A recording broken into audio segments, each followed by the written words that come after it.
नमस्कार दोस्तों, चलिए जानते हैं राजस्थान की फटाफट 25 बड़ी खबरों को सिर्फ 10 मिनट में। लेकिन उससे पहले आप यह वीडियो किस जगह से देख रहे हैं हमें कमेंट में जरूर बताएं। पीएम किसान सम्मान निधि की 21वीं किस्त जल्द ही प्रधानमंत्री मोदी जारी करेंगे। किसान इसे लेकर काफी उत्साहित हैं, क्योंकि रब्बी की तैयारी में यह पैसा बड़ी मदद करता है। खासकर छोटे किसान इस राशि का इंतजार करते हैं, जिससे बीज, खाद और खेत की जरूरी तैयारी आसानी से हो पाती है। सरकार इसे नियमित रूप से जारी कर रही है। राजस्थान में डिजिटल पशु चिकित्सा सेवा ने कमाल किया है। सिर्फ 6 महीनों में चैटबॉट की मदद से करीब 65,000 पशुओं का इलाज हुआ है। किसानों ने बताया कि परेशानी समझने और दवा के बारे में तुरंत सलाह मिल जाती है, जिससे समय और खर्च दोनों बचते हैं। यह तकनीक गांवों में तेजी से लोकप्रिय हो रही है। राजस्थान में किसानों के लिए चल रही चैटबॉट पहल काफी कारगर साबित हो रही है। किसान बीमार पशु, दवा प्रबंधन और फसल संबंधी छोटे मोटे सवाल तुरंत पूछ लेते हैं और उन्हें तुरंत समाधान मिलता है। इस तकनीक के कारण गांवों में सरकारी सेवाओं तक पहुंच आसान हुई है और किसान इससे खासा खुश दिख रहे हैं। राजस्थान में JSOJE के 100 पदों की भर्ती का नोटिफिकेशन आ गया है। प्रतियोगी छात्र इस भर्ती का लंबे समय से इंतजार कर रहे थे। आवेदन प्रक्रिया पूरी तरह ऑनलाइन रखी गई है और योग्यता के अनुसार युवा आसानी से अप्लाई कर सकेंगे। इससे राज्य में तकनीकी और पर्यावरण से जुड़े पदों पर नई भर्तियों की उम्मीद बढ़ी है। बाड़मेर जिले को जल संरक्षण के लिए राष्ट्रीय स्तर पर सम्मान मिला है। राष्ट्रपति ने कलेक्टर टीना डाबी को यह पुरस्कार दिया और 2 करोड़ रुपए का इनाम भी मिला। जिले में पानी बचाने, नहरी पानी के सही उपयोग और समुदाय आधारित प्रयासों को मॉडल माना जा रहा है। अब अन्य जिले भी यही मॉडल अपनाने की तैयारी कर रहे हैं। पर्यटन प्री समिट जल्द आयोजित होगी, जिसमें ग्रामीण पर्यटन, फिल्म पर्यटन और निवेश से जुड़े मुद्दों पर चर्चा होगी। राज्य सरकार का उद्देश्य पर्यटन को नई दिशा देना और छोटे गांवों को भी इस उद्योग से जोड़ना है। इस कार्यक्रम से स्थानीय स्तर पर रोजगार और निवेश दोनों को बढ़ावा मिलने की उम्मीद है। खेलो इंडिया यूनिवर्सिटी गेम्स की शुरुआत 24 नवंबर से राजस्थान में हो रही है। आयोजन को लेकर पूरी तैयारी कर ली गई है और देश भर से छात्र खिलाड़ी यहां हिस्सा लेने आएंगे। सरकार का इरादा है कि इससे राज्य में खेल संस्कृति मजबूत होगी और युवाओं को राष्ट्रीय स्तर पर बड़ा मंच मिलेगा। RAS 2024 के इंटरव्यू की तारीखें घोषित हो गई हैं और इंटरव्यू 1 दिसंबर से शुरू होंगे। आयोग ने उम्मीदवारों को बताया है कि सभी जरूरी दस्तावेज पहले से तैयार रखें। यह भर्ती राज्य प्रशासनिक सेवाओं के लिए बेहद महत्वपूर्ण मानी जाती है और अभ्यर्थी अब इंटरव्यू की तैयारी में तेजी कर रहे हैं। डिमार्ट में एक पुलिसकर्मी का फोन खो गया था। वहां खरीदारी करने आए 4 प्रतियोगी छात्रों को फोन मिला और उन्होंने तुरंत पुलिसकर्मी को लौटा दिया। इससे यह साफ होता है कि आज भी ईमानदार और जिम्मेदार युवा समाज में मौजूद हैं। स्थानीय लोग और प्रशासन दोनों ने उनकी सराहना की। जयपुर में हाल ही में तेज धमाके जैसी आवाज और हुड़दंग की घटनाओं के बाद पुलिस ने बुलडोजर एक्शन शुरू किया। अधिकारी कहना है कि शहर में अराजक माहौल फैलाने वालों को अब सख्त कार्रवाई का सामना करना पड़ेगा। सोशल मीडिया पर लोग इसे काफी चर्चा का विषय बना रहे हैं। जयपुर में करीब 300 साधु संत इकट्ठा हुए और उन्होंने गोमाता को राष्ट्रमाता घोषित करने की मांग की। सभा में शंखनाद भी किया गया। केंद्र सरकार को मार्च का अल्टीमेटम दिया गया। साधु संतों का कहना है कि गाय देश की संस्कृति और परंपरा का अहम हिस्सा है। राजस्थान की एक महिला नेता को अदालत ने 5 साल के लिए चुनाव लड़ने से रोक दिया है। पुराने मामलों के फैसले को इसका आधार बताया जा रहा है। राजनीतिक हलकों में चर्चा है कि आने वाले चुनावों में इसका असर दिखेगा और विपक्ष के रणनीतिक निर्णय प्रभावित होंगे। राजस्थान में इस बार नवंबर में रिकॉर्ड तोड़ सर्दी देखने को मिली। 15 साल बाद तापमान 0 डिग्री तक गिरा और बर्फ जमी। मौसम विभाग ने चेतावनी दी कि ठंड अभी और तेज हो सकती है। लोगों को गर्म कपड़े और सुरक्षा का ध्यान रखने की सलाह दी गई है। राजस्थान में 12वीं के छात्र के साथ यौन उत्पीड़न का मामला सामने आया। छात्र के साथियों पर पॉक्सो एक्ट के तहत केस दर्ज हुआ। पुलिस पूरे मामले की जांच कर रही है। स्कूल प्रशासन से भी जवाब मांगा गया है। परिवार और समाज इस घटना से काफी सदमे में है। राजस्थान में 5 शातिर चोरों को पुलिस ने गिरफ्तार किया है। इनके पास से चोरी का सामान बरामद हुआ। यह गैंग लंबे समय से सक्रिय था और कई वारदातों में शामिल था। पूछताछ के दौरान और खुलासे होने की संभावना है। सुप्रीम कोर्ट ने केंद्र सरकार से बच्चों के लापता होने के मामलों पर जवाब मांगा। बताया गया कि औसतन हर 8 मिनट में एक बच्चा गायब हो जाता है। कोर्ट ने गोद लेने की प्रक्रिया को सुरक्षित और सरल बनाने पर जोर दिया है, ताकि बच्चों की सुरक्षा सुनिश्चित हो सके। बांसवाड़ा में पहली बार पहाड़ में पानी की सुरंग बनाई जा रही है। इससे जिले की 6 तहसीलों में पानी की सप्लाई सुनिश्चित होगी। वीडियो में पूरी प्रक्रिया दिखाई गई है। स्थानीय लोग खुश हैं कि अब पानी की समस्या काफी हद तक कम हो जाएगी और खेती आसान होगी। सुहेल देव भारतीय समाज पार्टी की राजस्थान इकाई को भंग कर दिया गया है। नई कार्यकारिणी जल्द बनेगी। अंदरूनी बदलाव की चर्चाएं लंबे समय से थीं। अब माना जा रहा है कि नए संगठन के साथ आने वाले चुनावों की तैयारी और मजबूत होगी। राजस्थान में एक बंद मकान से नकदी और जेवर चोरी हो गए। यह घटना ठाकुरगंज के मेहता विहार कॉलोनी की है। परिवार कुछ दिन के लिए बाहर गया था। पुलिस आसपास के सीसीटीवी खंगाल रही है और आरोपियों तक पहुंचने की कोशिश कर रही है। भंवरनाथ हत्याकांड का फैसला आ गया है। 7 आरोपियों को उम्र कैद की सजा मिली। चौंकाने वाली बात यह थी कि यह हत्या मृतक के ही सगे भाइयों ने कराई थी। 2 महिलाएं भी दोषी पाई गईं। पूरे इलाके में इस मामले की चर्चा जोरों पर है।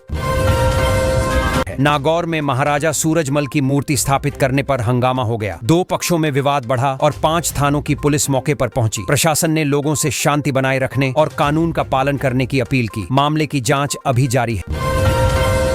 टीना डाबी को राष्ट्रपति से सम्मान मिला। उनके नाम और कार्यों की चर्चा दिल्ली से राजस्थान तक हो रही है। खासकर जल संरक्षण में उनके प्रयास बाड़मेर में मॉडल बन चुके हैं। सोशल मीडिया पर उनकी सराहना हो रही है और युवा अधिकारी प्रेरित महसूस कर रहे हैं। राजस्थान में कई सड़क हादसों को देखते हुए NHAI ने बड़े कदम उठाए हैं। अब ब्लैक स्पॉट सुधारने, सड़क संकेत बढ़ाने और रिफ्लेक्टर लगाने जैसे उपाय शुरू होंगे। इसका उद्देश्य दुर्घटनाओं को कम करना और यातायात सुरक्षा बढ़ाना है। अंता चुनाव पर भाजपा प्रभारी का दावा है कि सीट उनकी जेब में हो सकती थी, लेकिन पार्टी ने कभी कभी रणनीति के तहत विपक्ष को जिताने का विकल्प चुना। राजनीतिक गलियारों में इस बयान को लेकर काफी चर्चा हो रही है और अलग अलग राय बन रही है। राजस्थान में 19 से 22 दिसंबर तक 21वां JJS आयोजन होगा। इसमें ज्वेलरी और डिजाइन इंडस्ट्री से जुड़े लोग हिस्सा लेंगे। आयोजन से व्यापार और निवेश को बढ़ावा मिलने की उम्मीद है। राज्य की आर्थिक गतिविधियों में इसका अहम योगदान माना जा रहा है। RSMSSB के चीफ का मजेदार बयान वायरल हो गया। किसी ने उनसे पूछा कि चपरासी बनने पर लड़की मिलेगी या नहीं। उन्होंने हंसते हुए कहा कि सरकारी नौकरी मिलेगी तो लड़की वालों की लाइन लग जाएगी। यह जवाब सोशल मीडिया पर खूब शेयर किया जा रहा है और चर्चा का विषय बन गया। केंद्र सरकार 19 नवंबर को PM किसान सम्मान निधि की 21वीं किस्त जारी करने वाली है। किसानों के खातों में सीधे 2-2 हजार रुपए भेजे जाएंगे। कई किसान इस तिथि का इंतजार कर रहे थे, क्योंकि यह किस्त रब्बी फसल की तैयारी के समय आर्थिक राहत का काम करती है। गेहूं की नई किस्म HD 3388 किसानों के लिए वरदान कही जा रही है। यह किस्म केवल 125 दिनों में पक जाती है और प्रति हेक्टेयर करीब 68 क्विंटल तक उपज दे देती है। इससे किसानों को कम समय में अधिक उत्पादन और बेहतर आय मिलने की उम्मीद बढ़ गई है। कोटा में खरीफ 2024 के नुकसान झेल रहे लगभग 50,000 किसानों को राहत मिली है। सरकार ने 29 करोड़ 22 लाख रुपए का अनुदान जारी किया है। इससे उन किसानों को मदद मिलेगी जिनकी फसलें मौसम की मार से प्रभावित हुई थीं और उन्हें आर्थिक संकट झेलना पड़ रहा था। राजस्थान अब देश के 5 बड़े शहद उत्पादक राज्यों में शामिल हो गया है। मधुमक्खी पालन के बढ़ते प्रचलन से किसानों की आय दोगुनी हो रही है। राज्य में शहद उत्पादन के नए प्रशिक्षण और तकनीकों ने युवाओं को भी इस क्षेत्र में अच्छे अवसर उपलब्ध कराए हैं। बेर के फलों में सफेद धब्बों वाले छाछिया रोग के खतरे को देखते हुए कृषि विशेषज्ञों ने रोकथाम के तरीके बताए हैं। जिन किसानों की बागवानी प्रभावित हो रही है, उन्हें समय पर दवाई और सही प्रबंधन अपनाने की सलाह दी गई है, ताकि उत्पादन पर असर न पड़े। केंद्र सरकार राजस्थान में ऊंटनी के दूध का पाउडर प्लांट लगाने पर सहमत हो गई है। इससे स्थानीय पशुपालकों को बड़ा लाभ मिलेगा। ऊंटनी के दूध की मांग बढ़ रही है और पाउडर बनने से इसका व्यापार आसान होगा, जिससे रेगिस्तानी क्षेत्रों की अर्थव्यवस्था मजबूत होगी।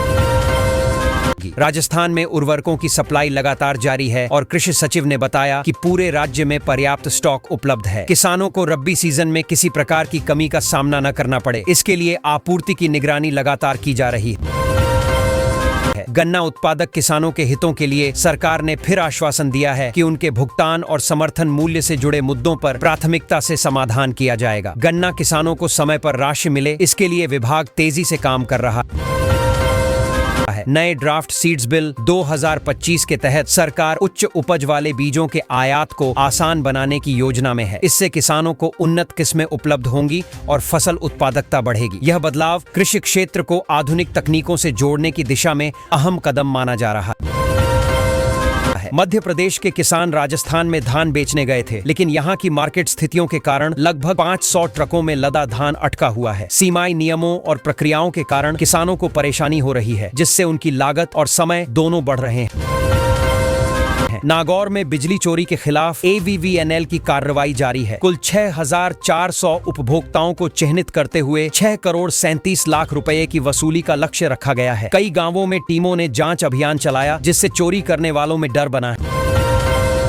कड़क ठंड में दुधारू पशुओं के बीमार पड़ने का खतरा बढ़ जाता है। विशेषज्ञों ने बताया है कि पशुओं को गर्म माहौल, सूखा बिछावन और संतुलित आहार देने से ठंड के असर से बचाया जा सकता है। इससे उत्पादन भी प्रभावित नहीं होता और जानवर स्वस्थ रहते हैं। राजस्थान की लड़कियों के लिए अच्छी खबर आई है। भजन लाल सरकार ने आपकी बेटी योजना के लिए ऑनलाइन प्रस्ताव मांगना शुरू कर दिया है। सरकार चाहती है कि ज्यादा से ज्यादा संस्थाएं इस योजना में शामिल हों। योजना में जुड़ें ताकि लाभार्थी छात्राओं को सीधा फायदा मिल सके। आवेदन के लिए अभी सिर्फ 7 दिन बाकी है। सरकारी कर्मचारियों के लिए बड़ी राहत की घोषणा हुई है। अब कई नियमित प्रक्रियाओं के लिए NOC लेने की बाध्यता खत्म कर दी गई है। सरकार का कहना है कि इससे कर्मचारियों की फालतू फाइलों और चक्कर लगाने वाली परेशानी घटेगी। नए नियम से कर्मचारियों के कामकाज और समय प्रबंधन में सुधार देखने को मिलेगा। सुप्रीम कोर्ट ने राजस्थान सरकार को कड़ी फटकार लगाई है। कोर्ट ने कहा कि सिर्फ हलफनामे में प्रतिबद्धता नहीं, जमीन पर कार्रवाई दिखनी चाहिए। जोजरी नदी मामले में अदालत बेहद सख्त है। अगली सुनवाई 21 तारीख को तय की गई है और तब तक सरकार को प्रगति रिपोर्ट पेश करनी होगी। हिसार में आयोजित एक कार्यक्रम में प्रोफेसर नरसी राम बिश्नोई ने कहा कि शिक्षा के विकास में व्यवहारिक ज्ञान की भूमिका बेहद अहम है। उन्होंने छात्रों से बताया कि किताबों के साथ साथ वास्तविक जीवन के अनुभव सीखना जरूरी है। कार्यक्रम में छात्रों और शिक्षकों की अच्छी भागीदारी देखने को मिली। BLO आत्महत्या मामले में न्याय की मांग को लेकर महासंघ एकीकृत संगठन ने जोरदार विरोध प्रदर्शन किया। प्रदर्शनकारियों का कहना था कि लगातार बढ़ते कार्यभार और दबाव के कारण कर्मचारी मानसिक रूप से टूट रहे हैं। उन्होंने सरकार से तत्काल कार्रवाई और जिम्मेदार अधिकारियों पर सख्त कदम उठाने की मांग की। डॉक्टर्स की निजी प्रैक्टिस रोकने के आदेशों के बाद जयपुर के सरकारी अस्पतालों के अधीक्षकों ने सामूहिक मोर्चा खोल दिया। कई अधीक्षकों ने विरोध जताने के लिए सामूहिक इस्तीफे सौंप दिए। उनका कहना है कि अचानक लिए गए फैसले से अस्पताल प्रबंधन और डॉक्टरों दोनों पर असर पड़ेगा। इस मुद्दे पर चर्चा तेज हो गई है। देश की शाही ट्रेनों में से एक के डिब्बे का नाम अलवर जिले के नाम पर क्यों रखा गया, यह चर्चा का विषय बन गया है। रेलवे अधिकारियों के अनुसार डिब्बों का नामकरण स्थानीय गौरव और इतिहास को सम्मान देने के लिए किया गया है। इससे पर्यटन को भी बढ़ावा मिल सकता है। राजस्थान और हरियाणा में सर्दियों के दिनों में बाजरे की रोटी के साथ खाई जाने वाली लाल चटनी फिर चर्चा में है। इस चटनी की खासियत इसका तीखापन और देसी स्वाद है। इसे प्राकृतिक मसालों से तैयार किया जाता है। लोग सर्दियों में इसे ऊर्जा और गर्माहट देने वाली डिश के रूप में पसंद करते हैं।